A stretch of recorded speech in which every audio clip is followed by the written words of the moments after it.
Operation बाज के जरिए मुंगेली में हाई प्रोफाइल चोरी का खुलासा हुआ है। अब कॉलोनी की सुरक्षा व्यवस्था पर भी सवाल उठने लगे हैं। जोहार, नमस्कार। आप देख रहे हैं एनबीसी 24 और मैं हूं उत्तम बंजारे।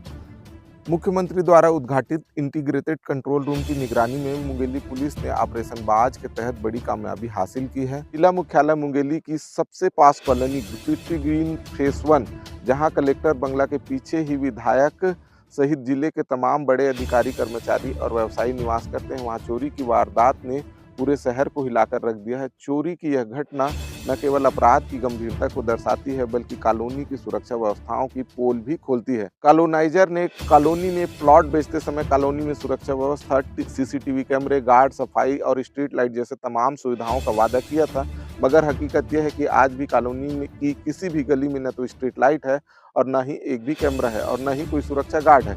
इसी का फायदा उठाकर चोर गिरोह ने कई घरों के ताले तोड़कर लाखों रुपए और नगद पार कर दी। आरोपी चोरी के बाद हवाई जहाज से दिल्ली फरार हो गए थे, लेकिन पुलिस की तकनीकी जांच और सीसीटीवी फुटेज के आधार पर आरोपियों को पकड़ लिया गया है। पुलिस ने 30 लाख से ज्यादा का माल जब्त किया है। 4 आरोपी गिरफ्तार किए गए हैं, जिसमें से 2 नाबालिग भी शामिल हैं। हालांकि मुख्य आरोपी संदीप सतनामी अब भी फरार है।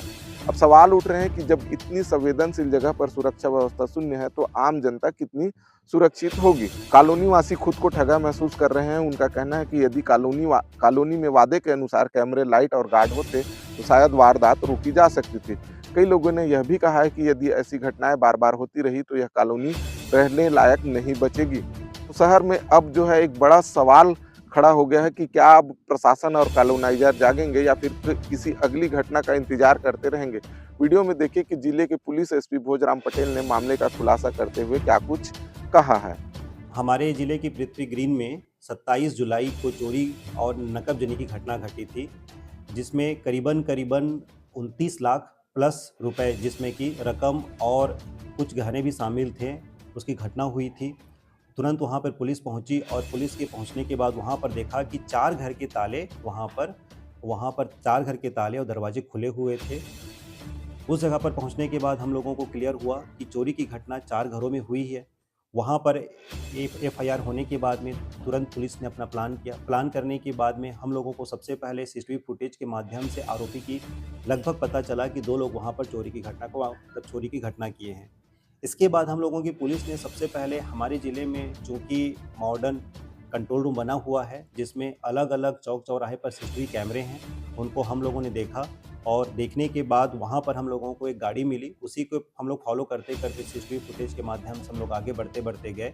तो हम लोगों को बाद में क्लियर हुआ कि उस गाड़ी में 3 लोग शामिल थे, जिसमें कि 3 लोग शामिल थे जिन्होंने चोरी की घटना करने के पश्चात में यहाँ से भाग गए थे।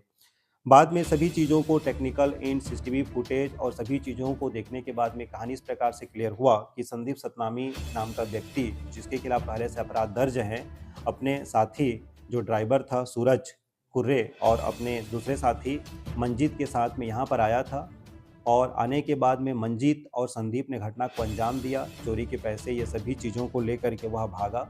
मंजीत को उसने सरगांव थाना क्षेत्र में उसने छोड़ा, अपने सरवन कापा क्षेत्र में उसने छोड़ा और उसके बाद में यह सूरज कुर्रे के साथ में गाड़ी के माध्यम से एयरपोर्ट गया और वहाँ से दिल्ली भाग गया, जिसको पकड़ने के लिए हमारी टीम गई थी और वहीं पर हम लोगों ने सूरज कुर्रे को पकड़ करके लाया। चूँकि अभी संदीप फरार है और मंजीत फरार है, उसके लिए भी टीम लगी है और जल्द ही हम लोगों को गिरफ्तार करने में सफलता मिलेगी। पूछताछ के दौरान ये पता चला कि दोनों श्रृंगारपुर बलौदाबाजार के रहने वाले हैं। वहाँ पर जाकर हम लोगों ने रेड मारने के बाद वहाँ पर हम लोगों को वेद प्रकाश साहू और गुलशन साहू मिले, जिनके पास हम लोगों ने रकम और हम लोगों को ज्वेलरीज मिली। और उसके बाद जिस वैन के माध्यम से इस घटना को अंजाम दिया गया था, उस गाड़ी को भी हम लोगों ने जब्त कर लिया। साथ ही इनके बैंक अकाउंट 3 बैंक में इनके अकाउंट है, जिनको हम लोगों ने फ्रीज कर दिया है, जिसमें एचडीएफसी बैंक में इनके करीबन 6.5 लाख रुपया है। तो हम लोगों ने सभी पैसे को उसमें सीज कर दिया है, जिसके लिए आगे हम लोगों को जांच करने की आवश्यकता है। इस प्रकार से सभी चीज़ों को जब्त करने के बाद में लगभग हम लोगों को गाड़ी, मोबाइल, गहने और रकम सभी लोगों को मिला करके 30,19,740 रुपये की मसरूका हम लोगों ने जब्त किया है, जिसमें 20,14,740 रुपये कैश के रूप में हम लोगों को बरामद हुए हैं। इस पूरे घटनाक्रम में सबसे महत्वपूर्ण रोल हमारे मॉडर्न इंटीग्रेटेड कंट्रोल रूम का है, जिसका हाल ही में सुशासन तिहार के समय में माननीय मुख्यमंत्री जी के द्वारा सुशासन तिहार के समय में माननीय उप मुख्यमंत्री जी के द्वारा, माननीय केंद्रीय मंत्री जी के द्वारा, माननीय विधायक जी के द्वारा इसका ओपनिंग हुआ था, जिसके चलते आज हमारा पूरा शहर सीसीटीवी कैमरे में है।